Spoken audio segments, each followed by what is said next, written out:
L'exposition de modèles réduits se prépare.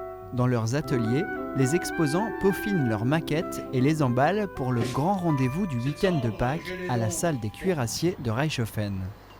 Donc ces modèles réduits ont une particularité cette année puisqu'il y a des gens qui viennent d'Allemagne, donc qui viennent légalement d'Allemagne, et on a un monsieur qui vient de la région de Mâcon et qui présente une maquette d'un échangeur rotationnel.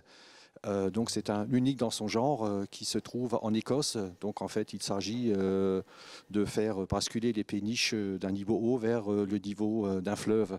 Donc c'est à peu près le même principe que le plan incliné d'Artillerie, mais c'est pas tout à fait pareil. La manifestation devient un événement incontournable. Cette année, ils sont 18 exposants pour cette 4e édition qui s'annonce déjà bien remplie. Comme il y a 2 ans, il faut investir la verrière également puisque la surface ne suffit pas à l'intérieur de cette salle d'espace cuirassier pour accueillir tout ce monde.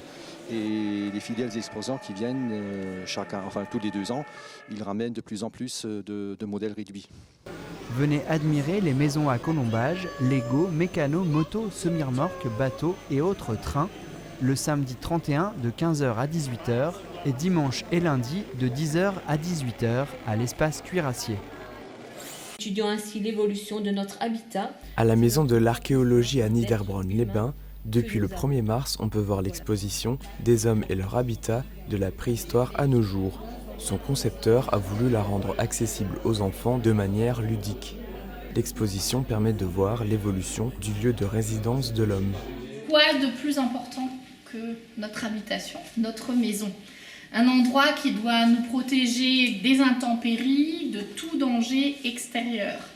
Un lieu que l'on construit, que l'on façonne à son image et où nous laissons une part de nous-mêmes, une trace, notre histoire. Tenir compte des aléas climatiques, de l'environnement, des économies d'énergie et s'adapter à tout ça. Et on voit bien que l'homme, avec tous ces exemples, au fil des siècles, a su s'adapter. Un être qui vit complètement dans la nature, sans protection aucune, il est toujours sur le qui-vive.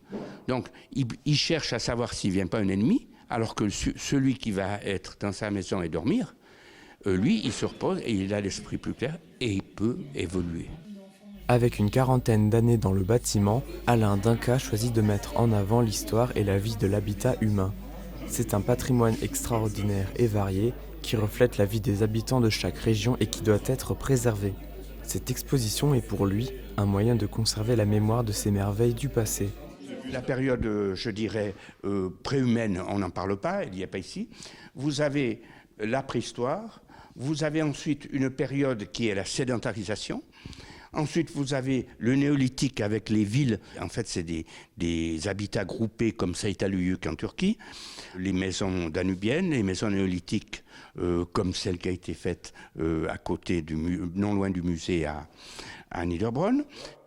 Au fur et à mesure, on traverse les époques et les pays.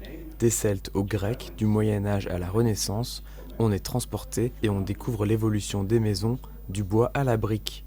Toutes les maquettes sont réalisées main à l'échelle 1/87e. Alain Dinca passe sa retraite en Alsace, une Alsace que l'on retrouve dans son œuvre. Il montre comment ont évolué au cours du temps les maisons alsaciennes du Moyen-Âge à la Renaissance.